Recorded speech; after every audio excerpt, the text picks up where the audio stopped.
어제부터 민수기 큐티 본문으로 큐티가 시작되었습니다. 개인적으로 요한복음으로 계속하지 못하는 것을 굉장히 아쉽게 생각하고요.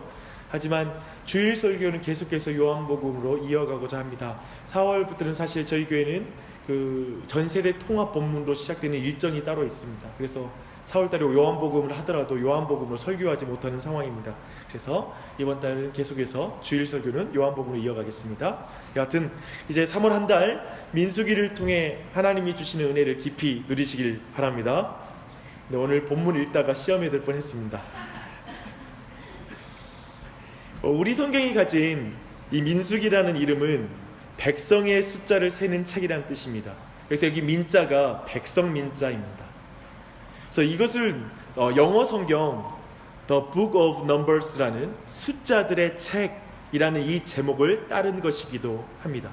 그래서 물론 이 제목은 1장 2절의 명령의 부분을 중요하게 보기 때문에 따온 이름입니다. 한번 볼까요? 너희는 이스라엘 자손의 모든 회 중 각 남자의 수를 그들의 종족과 조상의 가문에 따라 그 명수대로 계수할지니 할 때 이 계수할지니 이것을 가져와서 영어 성경도 그리고 우리 개역 개정판도 그 말을 따라 민수기라고 말하는 것입니다. 하지만 히브리 성경은 좀 더 다른 부분을 강조합니다. 1장 1절에서 제목을 따오거든요. 한번 읽어볼게요. 이스라엘 자손이 애굽 땅에서 나온 후 둘째 달 첫째 달에 여호와께서 시내 광야 회막에서 모세에게 말씀하여 이르시되, 여기에서 히브리어로는 첫 번째로 나오는 단어가 뭐냐면 광야라는 말입니다. 물론 광야 회막에서라고 말하는 거지만, 그래서 히브리 성경 말은 광야에서라는 것이 바로 오늘 민수기의 책 이름입니다. 근데 저는 히브리 성경의 이름이 더 마음에 듭니다. 제가 수학을 싫어하기 때문이기도 그렇지만 무엇보다도 이 광야에서라는 제목이 민수기 전체의 내용을 잘 대변해주고 있다고 생각합니다. 여러분은 그 광야 이 말을 들으면 어떤 생각이 떠오릅니까? 저는 개인적으로 광야라는 말을 들으면 사람의 인생이 떠오릅니다. 참으로 우리네 인생을 말할 때 광야와 같은 세상을 걷는 나그네 인생이다 라는 말을 우리는 한 번쯤 들어봤을 것입니다. 성경은 특별히 이 광야가 굉장히 중요한 위치를 가지고 있습니다. 특별히 광야를 하나님의 사람들을 훈련시키는 공간으로 이 광야가 많이 사용되고 있지요. 그래서 민수기의 저자인 모세에게도 아마도 이 광야는 굉장히 특별한 장소라는 걸 우리가 잘 알고 있습니다. 그 광야에서 주목할 것은 그러면서 숫자가 아니라 그 광야에서 자신에게 말씀하시는 하나님을 주목해야 되는 거죠. 그러면서 볼 때 2장의 숫자를 주목할 것이 아니라 1장에서 그 광야에서 하나님이 말씀하신다라는 그 의미를 우리가 더욱더 알아야 할 것입니다. 사실 히브리어로 그 광야 안에는 말하다라는 의미 또한 들어있습니다.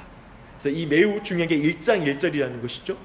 그 광야에서 우리 자신에게 하나님께서 말씀하시는 것을 우리는 주목해야 하는 것입니다. 모세는 누구보다도 그것을 잘하는 사람이었습니다. 그는 광야에서 하나님의 음성을 들은 사람이었거든요. 그 하나님의 부르심 앞에 그는 사실 처음에 뭐라고 하냐면 자꾸 자기 나이 숫자를 말하잖아요. 나는 늙었다고. 그 장면도 저는 이 본문 안에서 좀 연상이 되었습니다. 그러나 여러분, 민수기에서 주목해야 될 것은 숫자가 아니라, 이 광야에서 주목할 것은 숫자가 아니라 우리에게 말씀하시는 하나님이신 줄 믿습니다. 우리 인생에서 동일하게 우리의 통장에 찍히는 숫자에 우리의 인생에서 주목할 것이 아니라 우리 인생 가운데 말씀하시는 하나님께 주목해야 하는 것입니다. 그렇게 오늘 이 광야와 같은 이 세상 속에서 나는 누구인가, 그리고 나의 소명은 무엇인가, 그것을 찾는 은혜가 오늘 이 아침의 말씀 가운데 있기를 바랍니다.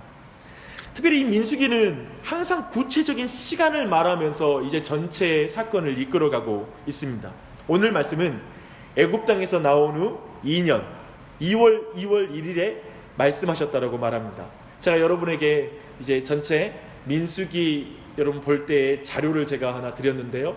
그것을 꼭 성경책에 끼워서 이 한 달 동안에 묵상할 때 꼭 보시기를 바랍니다. 근데요, 출애굽 이후에 시내산에서 이제 한 3월 1일쯤에 도착을 했어요. 즉 1년 3월 1일이라고 말할 수 있죠. 근데 1년이 지나지 않은 시점이라고 볼 수 있습니다. 그래서 출애굽 6월절을 기준으로 보면 지금 1년이 막 지난 시점이 바로 2월 1일입니다. 그래서 이제 백성의 숫자를 세고 이제 곧 있으면 2월 14일에는 조금 늦은 6월절을 지키게 됩니다. 두 번째 6월절입니다. 그래서 그리고 시내산을 떠나 가나안을 행군합니다. 이런 전체 구조를 잠깐 보면 뭐냐면 지금 딱 우리가 알 수 있는 건 한 가지 우리가 중요하게 주목하고 싶은 건 뭐냐면 지금 시내산에서 1년이 지난 거예요. 출애굽하고 나서 홍해를 지나고 광야를 지나 시내산에 도착한 지 거의 1년이 지났다고 우리가 볼 수 있습니다. 그렇다면 여기서 질문할 게 있습니다. 이 시내산에서 1년의 의미는 무엇일까라는 질문입니다. 저는 이 1년이 이스라엘을 이스라엘 되게 만드는 하나님의 성품이 드러나는 1년이라고 생각합니다. 이스라엘은 이 기간 동안에 10계명을 받았습니다.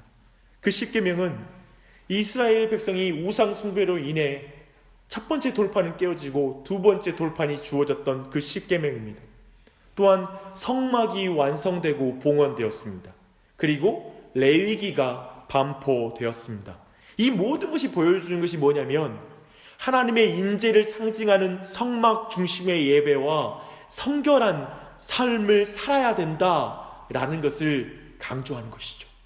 지난 1년 동안 그걸 배운 것이죠. 사랑하는 여러분, 성경의 순서는 굉장히 주목해서 봐야 됩니다. 놀라운 출애굽의 구원이 있고 나서 10계명을 받고 성막을 짓고 레위기를 거치고 민수기가 있는 것입니다. 이 순서를 놓치면 안 됩니다. 이스라엘 백성은 빨리 가나안 땅에 들어가고 싶죠. 왜 1년이 필요해요? 빨리 가나안 땅에 들어가서 축복을 받고 축복을 누리고 싶은 것이죠. 하나님에게는 이스라엘 백성이 그저 적과 꿀이 흐르는 땅에 들어가는 것 자체가 그분의 목적이 아니라는 것입니다. 그런 이유 때문에 우리가 복받는 것 자체, 우리가 성공하는 것 자체가 하나님이 우리 인생을 가지고 있는 목적이 아니라는 게 분명한 것이죠.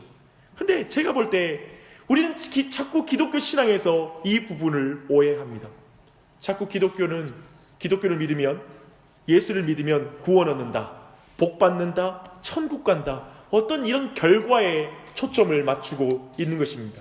그래서 나는 예수님을 믿으니 구원받습니다 하고 말하는 사람은 교회 안에 굉장히 많습니다. 넘쳐납니다.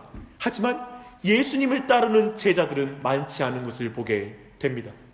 말씀으로 나의 정체성이 무엇이고, 그리고 하나님 나라는 무엇이고, 그리고 어떻게 제자로 살아가야 하고 거룩한 삶을 살아가야 하는지, 어떻게 성결한 삶을 살아가야 되고 하나님 중심적인 예배자가 되어야 되는 것인지, 삶의 예배란 무엇인지, 이런 부분들은 배우지 않는 것이죠.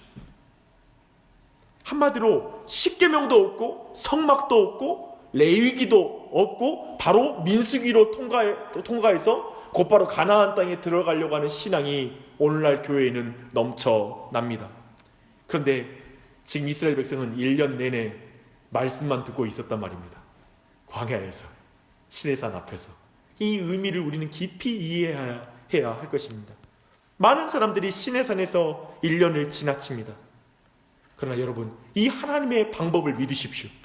어쩌면 매일 아침 1시간이, 그리고 이 자리에 나와서 이렇게 기도하는 그 1시간이 이 시내산에서 1년과 비유되는, 연결되는 그런 시간이 아닐까 생각됩니다.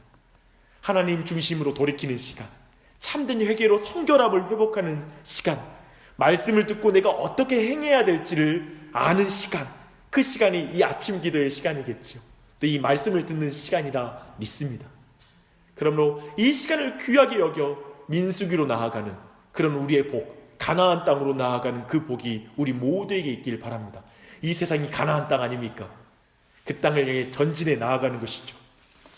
그러나 이 10계명과 성막, 레위기를 이해하는 시내산에서 이 1년이 굉장히 중요하지만 광야에서 오직 하나님의 명령만을 듣는 군사로 부르심 받았다는 사실을 또한 우리는 오늘 본문에서 주목해야 됩니다. 영적인 여정은 관광이 아니라 행군이기 때문에 그렇습니다. 그저 배우기만 하고 군사로 부르시는 것에 응답하지 않는 것은 하나의 극단적인 신앙의 모습일 것입니다. 새벽 예배만 드리고 아침 기도회만 드리고 하루 종일 군사로는 살지 않는다라면 그 또한 극단적인 삶이라는 것이죠. 구원을 받고 성결하게 되어 어떻게 살아가야 할지를 말하는 십계명을 가진 하나님의 백성들은 세상에 영적인 군사가 되어서 하나님의 사명을 이루는 사명자가 되어야 될 줄 믿습니다. 하나님의 군사가 되어야 될 줄 믿습니다. 본문이 말하는 것은 이스라엘 지파 중에서 한 지파도 빠짐없이 하나님의 부르심을 받았다는 걸 강조합니다. 그리고 잘 봐봐요. 그 군대를 이끄는 그 장수들의 이름을 하나하나 부르는 장면에서 되게 은혜가 돼요. 왜냐면 하나님은 우리 또한 또 그 군사로 부르시되 우리 이름 하나하나를 불러서 주님의 군사 삼고 있다는 사실입니다. 그냥 마구잡이로 부르시는 게 아니라 모두를 부르셨다는 걸 이 대표적인 사람들을 통해서 분명히 보여주고 있는 것입니다. 어쩌면 오늘날에는 그 군대에 대한 부정적인 이미지와 공격적인 이미지 때문에 그에 대한 반감으로 군사로 부르셨다는 사실이 우리에게 되게 생소하게 되어버린 것 같습니다.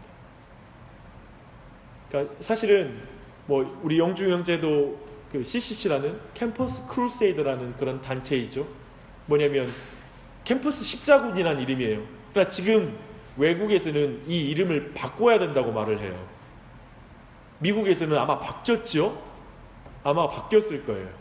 왜냐하면 십자군인의 공격적인 이미지로 캠퍼스에서 활동하는 것에 대한 반감이 굉장히 커지기 때문에 그렇습니다. 마치 이러한 것처럼 오늘날 우리도 난 하나님의 영적인 군사야, 난 하나님의 군대야 라는 마음의 이 정체성이 갈수록 교회 안에서 그리고 신자들 안에서 흐려지고 있다는 것입니다. 그래서 십자군에 대한 반감으로 하나님을 반역하는 세상과 휴전을 한 성도들, 교회들이 넘쳐납니다. 성경은 혈과 육으로 싸우지 말라고, 그러나 영적인 싸움을 싸우라고 말했는데 신자들은 악을 선으로 이기라는 명령도 다 버렸습니다. 거기에 흐려져 버렸습니다. 그래서 오늘날 성도들 사이에서 이런 인사가 많아요. 오늘도 평안하십시오. 저는 이 말이 틀렸다는 말이 아닙니다. 평안하십시오 라는 말이 많아요. 근데 예전에 저희가 자주 들었던 말은 뭐냐면 오늘도 승리하세요 라는 이 인사 또한 많이 들었던 기억이 납니다. 이 승리하세요 라는 이 표현에는 오늘도 하나님의 군사가 되어 오늘도 용사가 되어서 하루도 이기십시오 라는 그런 의미가 담겨있는 그런 인사말입니다. 사랑하는 여러분, 그런 의미에서 참으로 오늘날 우리 시대의 성도들이 참 행군이 아니라 관광을 하듯 신앙생활하는 부분에 대해서 우리 자신을 한번 비춰보고 돌아보아야 할 것입니다. 민수기 1장은 우리 모두에게 묻습니다. 당신은 하나님의 군사로 부르심을 받은 것을 믿는가? 당신의 교회는 군대인가? 관광단인가? 이렇게 우리에게 묻고 있는 것이죠. 주 안에 사랑하는 여러분, 솔직히 오늘 말씀은 제 개인적으로 저의 영적인 실상을 보여주는 듯한 말씀이었습니다. 최근에 와서 약간은 나태해진 그리고 느슨해진 내 자신의 신앙의 모습, 치열함이 없는 내 자신의 모습이 아니었나 돌아보게 되는 그런 말씀이었습니다. 민수기 1장은 우리 모두에게 힘있게 말합니다. 너는 지금 전장 가운데 서 있는 하나님의 군사이다. 그러나 두려워 말라. 다 이기신 예수 그리스도가 선두에서 싸우신다. 그러니 하나님의 군사의 정체성을 가지고 그 정체성답게 살아라 라고 말하고 있습니다. 오늘 말씀의 서두에 제가 이런 말씀을 드렸습니다. 오늘 말씀을 통해 나는 누구인가, 나의 소명은 무엇인가를 확인하는 은혜가 있기를 바란다라고 말했습니다. 사랑하는 여러분, 오늘날 참으로 정체성이 흐려진 교우들이 너무나 많이 있습니다. 그래서 교회를 관광하듯 다니고 관광객처럼 이 세상을 사는 것입니다. 그러면서 다들 무력하고 거듭된 실패로 위축되어 있습니다. 지금 현대 교회에 가장 필요한 정체성은 이 군사라는 정체성입니다. 다시 세상 앞에 서는 능력을 받아야 됩니다. 여러분, 성령의 능력을 간구하십시오. 주님의 도움을 구하십시오. 십자군처럼 우리가 육체로 죽이는 군사가 아니라 예수님의 십자가를 따라 나아가는 그런 사랑의 군사가 우리 안에 일어나야 될 줄 믿습니다. 사랑하는 여러분, 영적인 군사로서 정체성을 회복하게 해달라고 기도하십시다. 신약에서는 악한 자와 싸워 이기는, 곧 죄와 싸워 이기는 청년이라고 이걸 표현합니다. 이 군사라는 표현을. 청년, 영적인 청년, 영적인 아이가 아니라 영적인 청년이 되라고 말합니다. 나와 우리 가정, 내 배우자, 그리고 주님 우리 교회가 영적인 청년이 되어 영적인 군사가 되어 서게 해달라는 기도를 이 아침에 드리십시다. 무엇보다도 영적인 전쟁을 의식하면서 진정한 기도를 드리는 그런 교회가 되게 해달라고 간구하십시다. 사랑하는 여러분, 병력과 무기의 숫자가 아니라 하나님의 말씀에 순종하는 교회가 되어, 하나님 중심의 교회가 되어, 중심의 우리가 되어 하나님께 영광 돌리는 이 한날이 되시기를 예수님의 이름으로 축복합니다. 기도하겠습니다. 하나님 아버지, 우리 모두를 이 자리 가운데 불러주시니 감사합니다.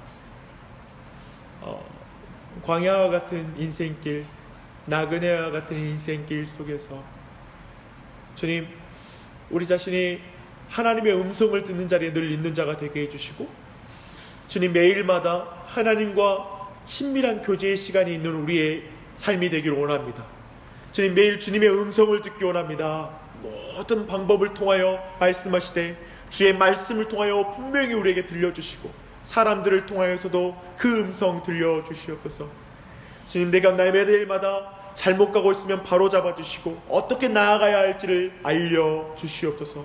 오늘도 주의 성령으로 우리 가운데 조명하여 주시고 알려주신 것처럼 주님 다시 한번 우리 안에 영적인 군사로서의 정체성을 회복하기 원합니다. 너무나 흐려져 있습니다. 너무나 나태해져 있고 정말 우리 안에 너무나 느슨해진 그 부분들은 없는지, 어느새 내 예전에 드렸던 고백들이 내 안에 사라져버리고 다짐했던 그 다짐들이 다 흐려져 있지 않는지, 지금 다시 한번 연초에 하나님 앞에 고백했던 그 삶을 살고 있는지를 돌아보며 다시 한번 하나님 주님 앞에 우리의 결단과 다짐들을 새롭게 하는 이 아침이 되게 하여 주시고, 특별히 영적인 군사가 되어서 주님 우리 안에 하나님의 군사가 되어 이 한날도 승리하는 한날이 될 수 있도록 은혜를 베풀어 주시옵소서. 죄와 싸우게 하여 주시고 모든 이 어둠의 권세와 싸우게 하여 주시옵소서.